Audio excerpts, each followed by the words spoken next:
Hi guys, it's Amber from ALB Photography. I thought I'd take just a couple of minutes and show you how I normally edit my videos, or excuse me, my pictures. These are some pictures that I took last night of my little girl just next door to my house. You could see I start in Bridge, and then I open the image up in Adobe Camera Raw. And I normally shoot in Kelvin, about 8100. I normally range from about 8,000 to 10,000 Kelvin. I love the warmth. And as you can see, there's a little bit of sun up here.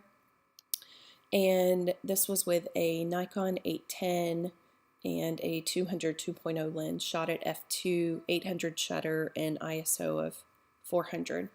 So typically I start by just warming up the image, and I'm to the point now where I just do it based on what I like. And then normally I add a little bit of magenta.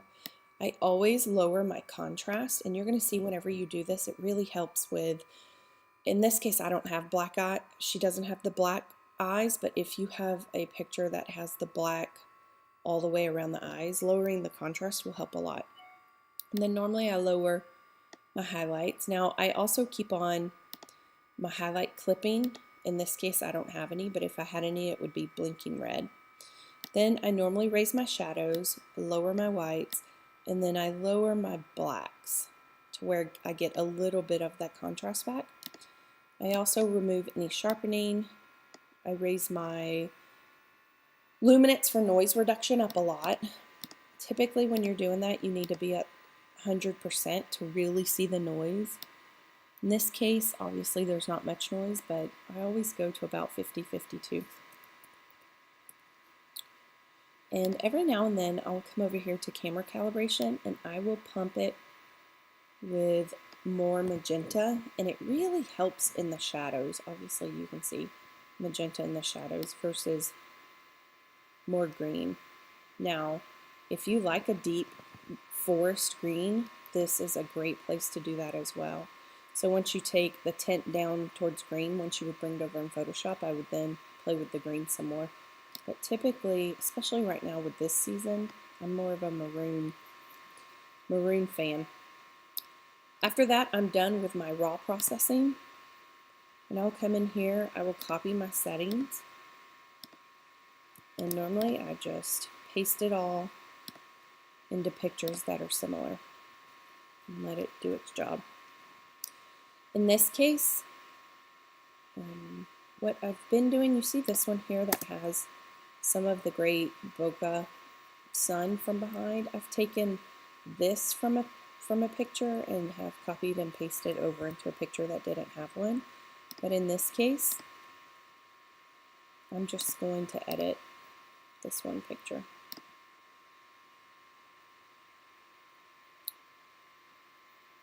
And it's opening in Photoshop right now.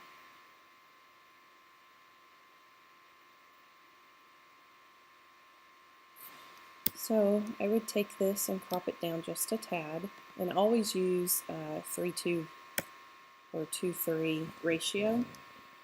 And for some reason I tend to always put my subject more on the left. I would come in here and remove any of the strays that we have. So I'm using the spot healing brush, which did a great job. I'm going to show you another trick that I use a lot, only when there's a lot of hair to get rid of. So I copy my background, filter, noise, dust, and scratches. This is also a great way to process the skin. And let it do its thing, and I'll add a mask and invert and then paint on.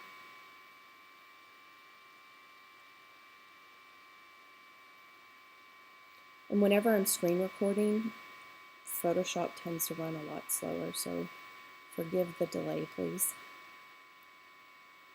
Okay, add a mask, invert, and then come in and paint it on. I also like to use a little bit of a harder brush. You're going to see disappears.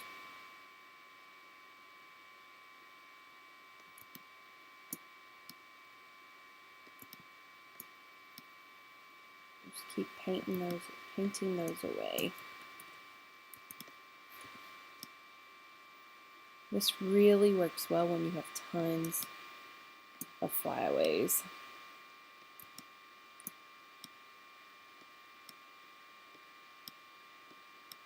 It's like magic, as my 5-year-old would say. Get that one too. Okay, so there's before, and you can see the little flyaways, and after. So it just cleans it up. I always take care of under eyes, and I do that by a new layer, my clone tool at 50%, and just make sure that sample all layers is selected. And I'll just come here and take those away. Also, you see how the little dark spot is right there? As long as I just come here, put lighten, it takes that away as well. And you can see before and after. I'm going to play with her eyes just a little bit, and normally it's just to make these highlights a little bit brighter. I do that in levels. I go bright, bright, and then in everybody's I have to remove red. Doesn't matter the eye color, you always have to remove red. And obviously this is way too strong. So then I take the same levels, I put it at 10%, and I lighten the eyes, the whole eye socket just a little. And I'm going to come here, and I just lower it. So there's your before and after. I try to keep it looking pretty natural. For skin, I use portraiture. It's a hard word to say. And I take this eyedropper, drop it on her skin, click OK, let it do its thing.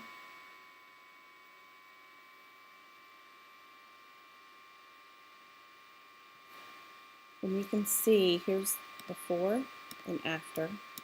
When I come in, I add a mask, and I take it off of her lips 100%, her eyes and eyelashes 100%, eyebrows, and I also take it off the bottom of her nose and the shadow around the nose, and then I'll take it off of her hair.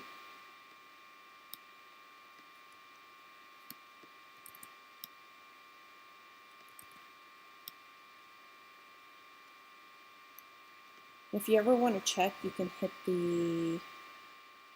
it's the sideways button above your return or enter. And so you can see here where I missed some of the hair, and the red just shows what I missed. Not that this has to be perfect by any means.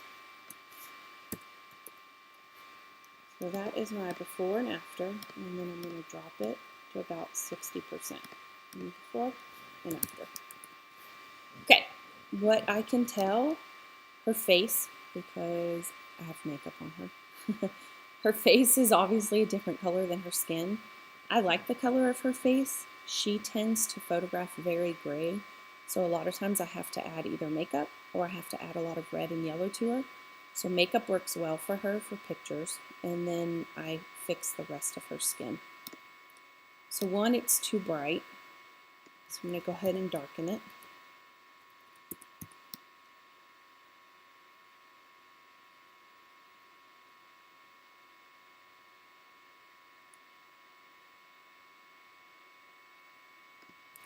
And I'm using my brush is at 43% hardness. I'm becoming a fan of the hard brush. It's allowing for my masking to be pretty darn close to what it needs to be. So again, now you can see everywhere that I've hit.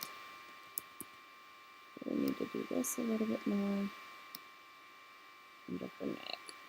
So we'll go and check it, and you can see where it got on her too much. Oops. So just take that off. And then a lot of times on these close lines, I'll take my hardness back down and just come in and blend a little.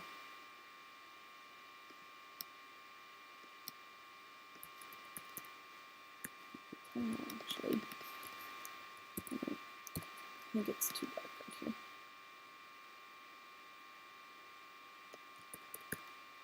Okay, so that's before and after, and you can tell it matches much better.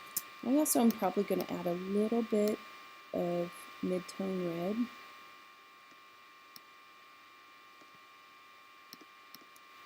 Yeah, that's much better. Now, to give it a good pop, I go into curves, I take this line and I drag it pretty far down, and I take the very most black dot and I go up with it, and this adds a matte. And then the center I go back up to normal, and then for highlights I come down. And then I might reduce that some also. And I go a little bit more. Okay. That's still too much. So I'm going to take it back down. Sorry.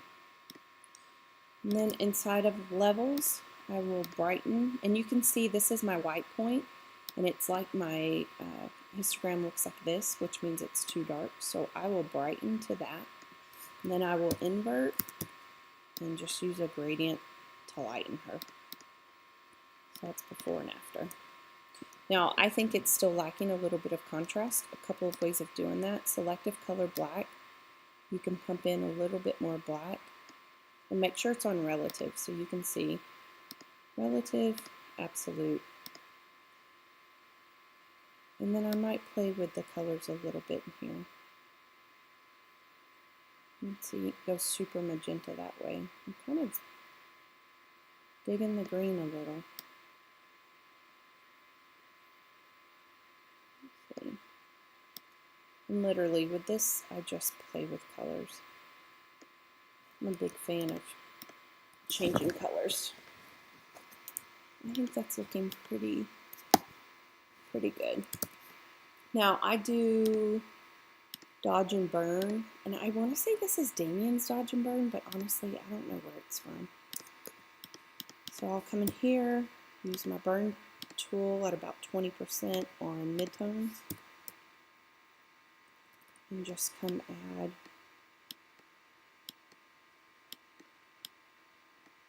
sometimes I do it a little bit on her hair, and I always do the eyebrows, and then a lot of times I'll do the eyelashes, and then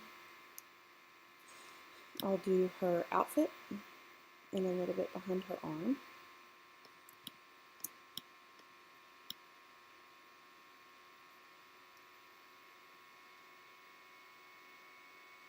Now, the thing with Dodge and Burn, you can see it made everything kind of red. So I'll take care of that with the saturation. But first I'm going to go in and work on my highlights. Again, we're going to do Dodge, midtones, about 10% is good. And I do a triangle under her eye.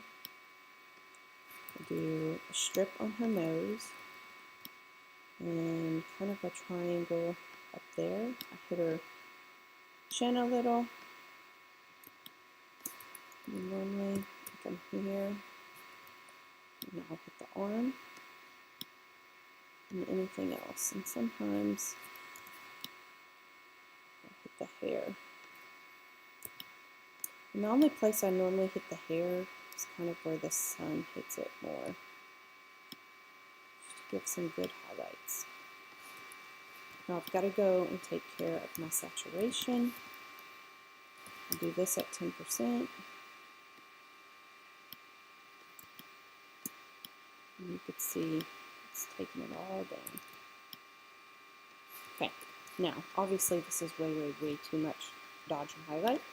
So you can see before and after. It's way too much. So we're going to come here to shadows. turn it down, highlights, turn it down, and my saturation I might turn down just a tad. Okay, see, before, after, before, after. I'm still not liking, I think there's too much going on down here. Watch the before, after. So a lot of times I'll come in here and just add another levels layer and paint some color back on.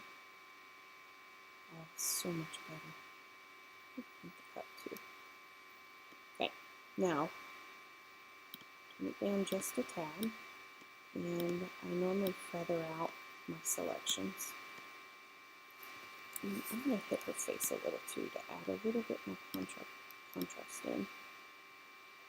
Okay, so there's before, after, before, after. Highlights might be a little much. Okay, that's looking good. Another tool I use a lot is the sponge tool, and really it's just adding saturation. I normally start pretty high. It's kind of how I add some sun into my portraits.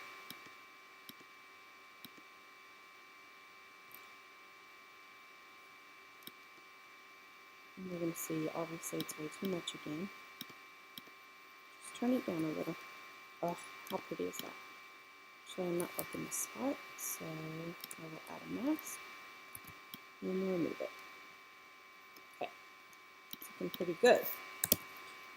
With her, because she photographs very gray, a lot of times I have to raise my saturation on the entire image, and it helps her skin a lot. So I would also go in and fix the dress in the back, just so it's smoother. And I would exaggerate this a lot.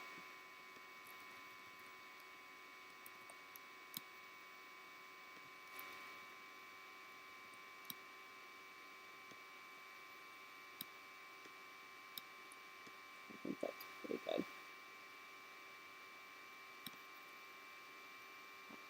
Before, after.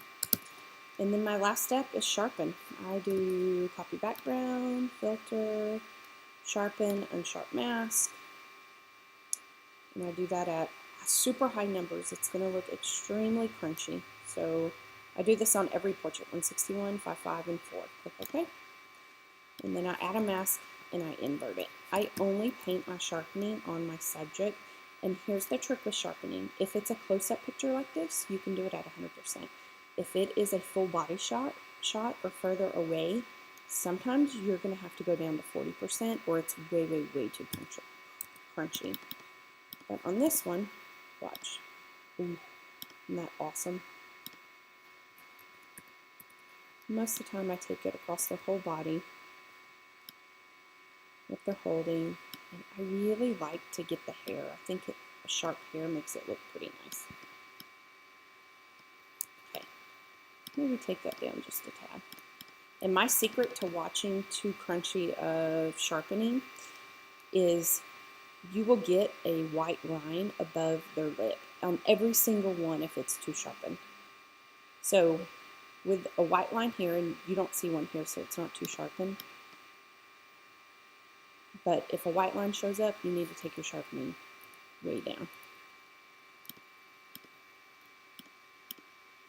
So that's before and after. So I'll show you before and after.